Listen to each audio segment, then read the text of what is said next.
sudah mengerti arti nasionalisme yang sesungguhnya?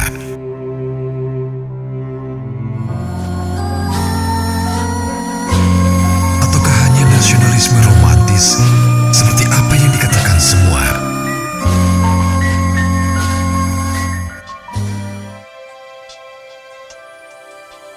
Apakah di diri kita sudah tertanam jiwa nasionalisme? Nasionalisme Indonesia yang berwujud nasionalisme Pancasila.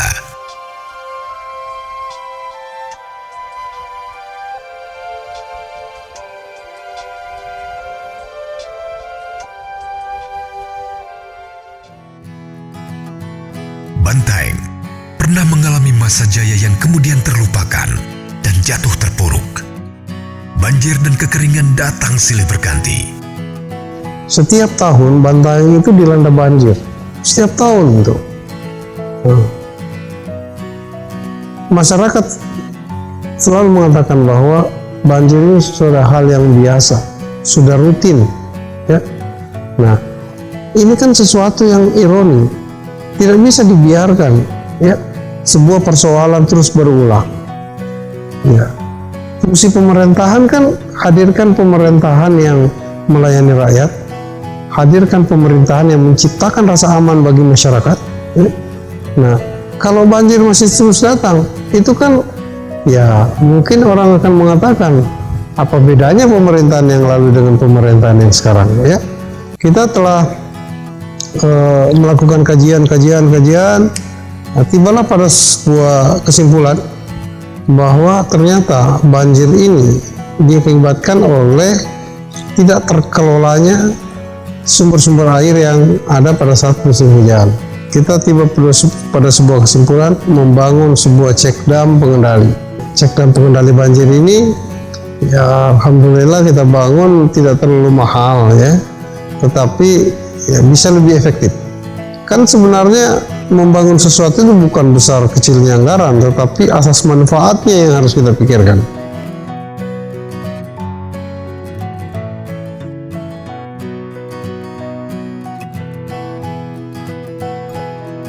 Saya di awal pemerintahan saya memang ya itu tadi hambatan politik, ya, hambatan politik, mau bikin ini ditolak, mau bikin ini ditolak.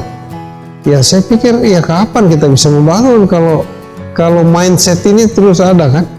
Tapi saya kan tidak peduli, Pak. Saya diberi amanah oleh rakyat, saya harus berhasil.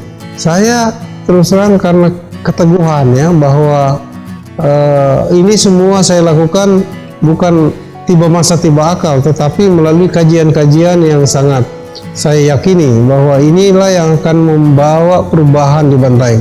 Inilah sesuatu yang akan memberikan kesejahteraan kepada masyarakat, ya. Menjadi pelayan, pengayom, dan penjaga masyarakat adalah bentuk pelayanan publik yang diberikan Nurdin kepada rakyatnya. Saya mencoba untuk membuat sebuah sistem, yaitu Brigade Siaga Bencana, dengan bagaimana mensinergikan 3 dinas di situ, Dinas Kesehatan, Badan Pengendalian Lingkungan, yang kedua adalah sosial, Dinas Sosial. Dia satu atap di situ, yang kita sebut sebagai Brigade Siaga Bencana. Karena kami di Bantaeng adalah mencoba untuk mendahulukan pelayanan daripada administrasi. Nah, kami kesulitan untuk mengadakan armada, ya, armada ambulans, ya. Ya, saya mencoba untuk kembali ke Jepang untuk mengemis ke sana, mencari peluang-peluang bantuan, ya, baik itu ambulans, ya, damkar, maupun tempat sampah. Yang penting saya pikir ini adalah darurat yang harus segera diatasi. Menurunkan angka kematian itu ibadah, saya bilang, ya. Tidak ada orang yang mau kehilangan istri, ya, tidak ada orang yang mau kehilangan ibu. Oleh karena itu saya kira ini kita jihad, saya bilang, menyelesaikan ini persoalan apapun caranya. Dengan Brigade Siaga Bencana itu siap atau siaga 24 jam untuk melayani masyarakat. Kita punya rumah sakit, ya, itu umurnya sudah 90 tahun, itu sejak zaman Belanda. Nah, oleh karena itu saya membangun rumah sakit 8 lantai. Itu betul-betul keberanian, ya. Nah, ini adalah modal keberanian. Nah, tetapi saya yakin konsep saya sangat saya yakini bahwa ini adalah sebuah kebutuhan bukan hanya untuk orang Bantaeng, tetapi minimal di bagian selatan ini. Bagaimana menghadirkan sebuah rumah sakit yang representatif untuk kebutuhan bukan hanya Bantaeng, tetapi daerah-daerah sekitar.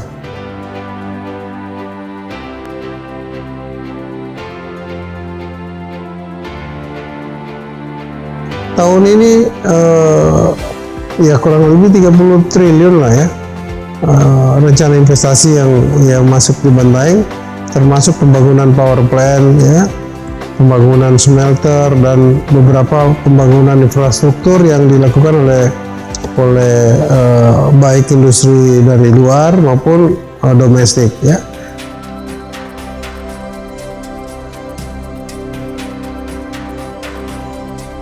Setiap hari masyarakat itu dengan leluasa untuk datang ke rumah, ya. Itu pagi, ya, mereka datang tanpa protokoler, ya, tanpa diatur waktu. Yang pasti saya harus konsisten. Tahun kedua ini, periode kedua ini saya sudah atur. Jadi Selasa sampai Jumat itu saya nerima tamu, ya.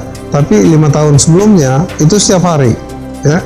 Sekarang mereka karena sudah mulai berkurang, jadi kita sudah mulai atur. Jadi mereka datangnya hari Selasa sampai Jumat. Itu setiap hari, mulai setengah 6, ya, setengah 6, jam 6 saya layani mereka. Dan saya kira ini sangat bagus untuk saya bisa mengoreksi pemerintahan kita, ya.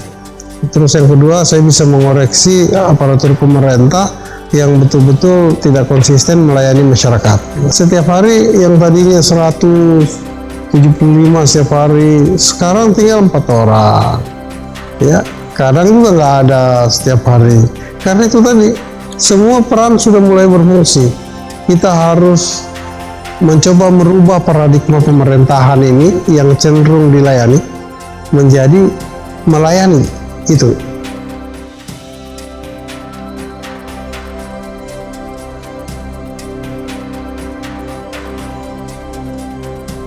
Saya sungguh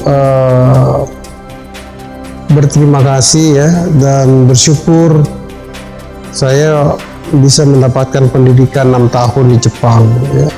Banyak contoh-contoh yang baik yang bisa kita aplikasi, ya.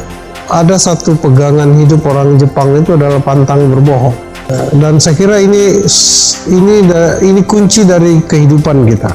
Orang Jepang itu menjunjung tinggi itu malu. Itu malu itu ditempatkan derajat paling tinggi. Dan gengsinya mereka itu kurang, ya. Jadi malunya tinggi, gengsinya kurang. Itulah orang. Dan saya kira ini ajaran agama kita nih. Iya kan? Artinya kenapa kita harus gengsi kalau itu memang itu sebuah kebenaran.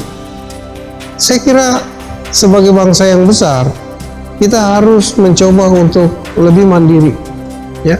Kita ingin menjadi role model, ya, bahwa sebuah daerah kecil bisa memberikan contoh untuk sebuah kehidupan yang lebih baik tanpa kita harus menurunkan rasa nasionalisme kita, ya, menurunkan integritas kita. Ya, ternyata kita mampu. Nurdin, seorang rakyat yang dipilih oleh rakyat dan mengabdi untuk rakyat. Ia menjadi pilar rakyat, guardian of the state. Duduk sebagai bupati di Bantaeng sesuatu yang tidak pernah saya mimpikan. Lantas kenapa kami memilih, ya, menetapkan untuk maju sebagai bupati? Saya kira pertama adalah dorongan rakyat.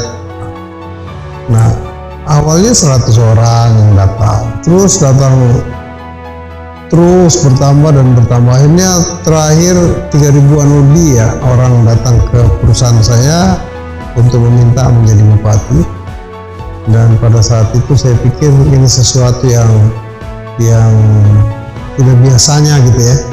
Akhirnya saya bicara dengan keluarga ya, sebenarnya sih agak berat ya, mereka menolak ya untuk saya menjadi bupati. Yang kedua, mitra kerja saya dengan Jepang. Nah, inilah yang sesungguhnya menjadi pertimbangan berat. Tapi di sisi lain, ini adalah kampung halaman saya, ya, yang sesungguhnya harus kita bangun, gitu, ya. Nah, saya tidak pernah berpikir menang, ya. Tetapi yang menjadi beban saya adalah ketika saya terpilih, apa yang saya harus lakukan? Kita adu konsep, ya. Bukan adu otot, ya, bukan juga adu duit, gitu ya. Saya sudah berjanji bahwa saya akan mewakafkan diri ketika saya mendapat kepercayaan oleh rakyat untuk memimpin Bantaeng.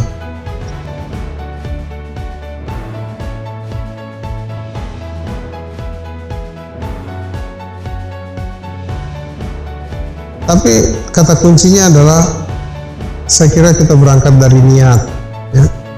Niat. Yang kedua, tujuan. Kalau tujuannya selalu berpikir apa yang kita mau dapat, ya mungkin sebaiknya lebih bagus tidak, ya. Tetapi karena memang tujuannya ingin memberikan sesuatu, ya, untuk rakyat. Nasionalisme bukan cinta monyet, bukan hanya cinta produk dan berbahasa. Nasionalisme berwujud keyakinan, kepercayaan, dan kesetiaan.